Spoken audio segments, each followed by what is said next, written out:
บทกลอนสาวสวนชวนสู้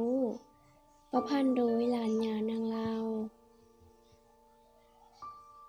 น้องนี้เนานังก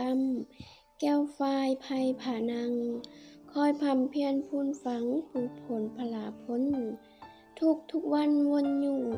นำสวนหัวไห้หลายเวียกงานตอมเต้าคานเขาขอดแหง อยากจะมิแบ่งบ้างวางท่าแหงเหียม ทั้งจบเสียมและขวานหวานทรายสู่สวน มีไผน้อขานตานสงสารสาวไห้ค่อยขาดไถปลูกเขาแต่งเต้าตอมกัน นางจึงเขียนกับการสารทรงโซนเสน่ห์แม่นไผเดสิแลเหลียวลำนวลนางน้อง คนหางหมองมนหมอเสมือนตอกลางไห้หากใส่ใดใจเที่ยงแท้